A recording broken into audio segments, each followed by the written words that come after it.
Hano Rwanda TV bakunze ibijambo ry'Imana nongeye kubasuhuza. Yesu ashimwe cyane. Twongeye kugaruka mu ijambo ry'Imana. Hallelujah. Ni Simbi Saidi Evangeliste Moise. Bakunze ba Hano Rwanda TV bakunze ibijambo ry'Imana. Reka tubanze dusenge.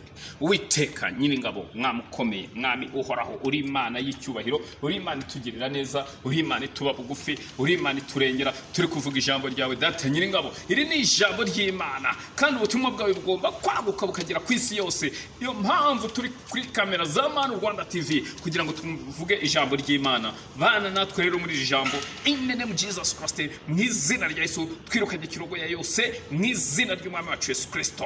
Amen. Bakunzi ba Hano Rwanda TV, uyu munsi tugiye kuvuga ku ijambo. Ni ijambo rikomeye Imana iba yankizeho bitewe n'ibyo nanyuzemo nkagira ngo bisobanurire abantu. Tugiye kuvuga abantu bumva Illuminati, abantu ese murayizi cyangwa ntimuyizi? Nanjye ntayo nzi, ariko kuko ubushakashatsi tuba twarakoze, niyo mpamvu umunyabwenge ahora yiga, ahora asobanukirwa kugira ngo umwanzi Satani atamutega imitego, ugasanga urateshutse, ugasanga ugiye mu bibi. Hallelujah. Illuminati mu biva ku ijambo ry'ikilatini bita Illuminatos, bivuga umurikiwe cyangwa se ushagawe n'urumuri. Abantu rero, abantu bose cyangwa se abantu benshi bavuga ko Illuminati ari agatsiko k'ibanga, urugero secret society, mbese kashinzwe ari umugabo w'umudage bitaga Adams, wari umwarimu muri kaminuza. Kumenya rero Illuminati ntibyoroshye, kuko mu bisomwa byinshi bivuga ko Illuminati kugira ngo usobanukirwe bisaba kubuza ibintu byinshi byerekeranye n'udutsiko tw'ibanga. Uwo mugabo wayishinze yari asanzwe ari umunyamuryango wa Freemason. Urumva kugira ngo usobanukirwe na Illuminati bisaba kubuza udutsiko, bisaba kubuza byinshi kuri yo. Kuko nanjye muri 2012 hari ubwo nari ntangiye kuririmba, ndi umusitari ariko ntaragira ku rwego rukomeye cyane, ariko aho narindi nuko nyine.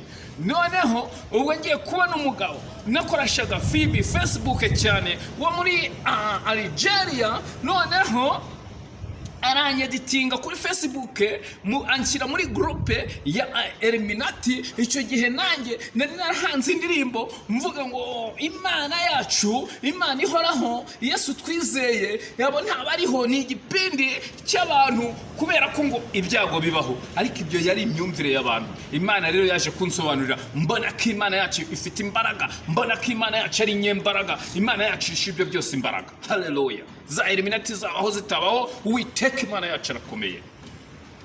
Noneho njyewe ntangira mu ndirimbo zitwaga biterwa n'iki nitwaga Liliwane ku kabyiniriro, nickname abantu baranzi, ariko simenye aho ndi gukorera hariho. Ugasanga mu ndirimbo zanjye harimo ibimenyetso, ugasanga ku mafibi ndandikaho Illuminati ngo ni nziza, ngo Illuminati ni iki, ariko simenye ibanga. Ariko nza kumenya ibanga, nza kuvuka mu ndi bushya, nza kumenya ko Uwiteka afite imbaraga. Hallelujah. Imana yacu rero ifite imbaraga.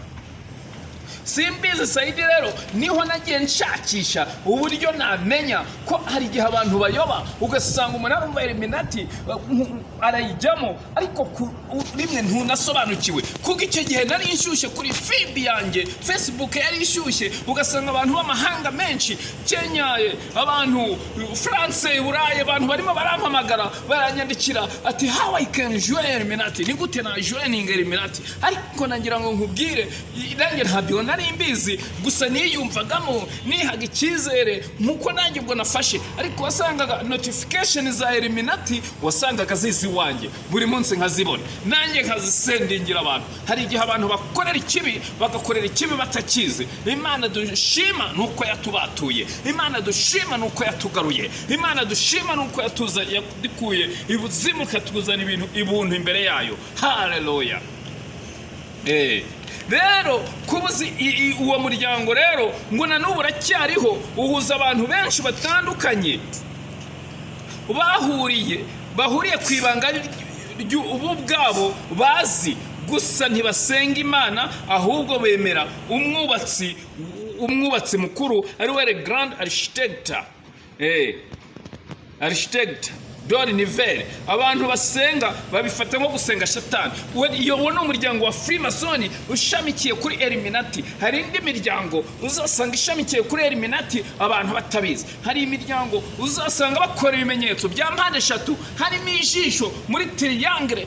Ibyo bimenyetso byose ni ibya Illuminati. Uzasanga abantu bishyiraho imibare 66 666. Ibyo ni ibimenyetso bishamikiye kuri Illuminati. Abantu rero bajye basobanukirwa. Rero ako gatsiko nubwo ari agatsiko gakorera mu ibanga, abayirimo baba bazwi kandi bayemera.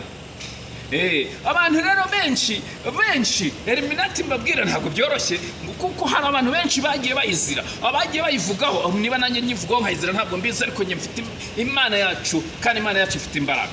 Ngo Tupac ati abasore baje kumbwira ubwo busa Illuminati, ubwo yari ari muri gereza, bamubwira iby'amafaranga n'ibindi aribwo buryo bwo kwirinda.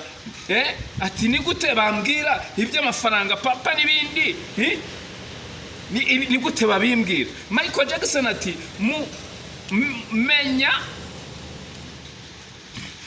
njye ubwanjye gusa, mumenye ko njye ubwanjye gusa ntimuzambona. Yabwiraga bahe abo bantu ba Illuminati. Nagira ngo nkubwire rero bavandimwe, ku Illuminati rero ntabwo byoroshye. Illuminati ntabwo byoroshye kugira ngo ushobore kuba wayimenya, ariko nagira ngo nkubwire ijye usobanukirwa kandi wirindwe gushukwa ujyana mu bintu byinshi utazi. Buriya iyo watangiye gushukwa nibwo ushobora kuyoba inzira y'Imana irahari. Inzira y'Imana ni ukuri. Urumva Tupac yarapfuye, Michael Jackson arapfa, n'abandi benshi.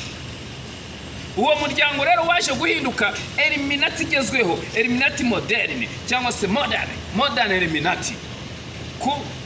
Kuva icyo rya John Kennedy wari perezida wa Amerika, impinduramatwara zo mu Bufaransa, imbaraga za USA, ibiremwa bidasanzwe, ibyo byose byaje gutuma habaho Illuminati moderne nyine. Gushyiraho gahunda imwe isi izagenderaho. Intego yabo yari iyo gushyiraho no kwigarurira isi, ari nako buri wese ufite ijambo yayibarizwagamo. Muri USA, Leta Zunze Ubumwe za Amerika, nagira ngo bahishurire ibanga, ntiwaba perezida, ntiwaba ukomeye utabarizwa muri uwo muryango. Niba ugiye gukomera baraguhitana, barakunyuzaho. Ariko nagira ngo nkubwire Illuminati ntabwo byoroshye, kandi niko biri no mu bihugu bikomeye. Kandi ibimenyetso birimo piramide, uko nabibasobanuye, piramide ikaba ifite ijisho, ndetse icyo kimenyetso gikomeye cyabo, n'abahanzi benshi bakomeye barabikoresha. Uzasanga ba Jay-Z n'abandi abo bose bakoresha ibyo bimenyetso. Niyo mpamvu rero abantu bagomba kwirinda ibimenyetso. Uzasanga hari n'abantu b'amadini bashobora kuba bakabikoresha mu gutaka insengero zabo, bakabikoresha mu gutaka amatapi yo mu nzu, cyangwa se amarangi. Ugasanga bashujeho ibishushanyo. Ujya witondera, Imana iguhumura amaso, nirangiza kuguhumura amaso uzahita umenya ukuri. Haleluya. Ibyo rero n'ibimenyetso, harimo za triangle, harimo ukuntu bazamura intoki, gukora intoki ugakora nka triangle. Ibyo narabikoraga iyo ngiye mu kirori. Rero nagira ngo nkubwire, njyewe Imana yaje kunsobanurira, Imana iransobanurira aho narindi nsanga narindi mu mugabane wanjye, ariko kubera ibyo bibi narindimo binshora no mu busambanyi bukomeye cyane. Nari nsigaje ikintu kimwe, kuba natingana. Ibyo rero byo kuba umuntu yanasigaje kugera mu rwego rw'ubutingana, ariko Imana ikakuzamura, ikagushyira hejuru, ikagukura ikuzimu, ikagukura ubuntu. Niyo mpamvu abantu bagomba kwizera Imana. Niyo mpamvu abantu bagomba kugira gute? Kwizera Imana. Iyo rero n'uwo mubare 666 bavandimwe, reka mbabwire Bibiliya.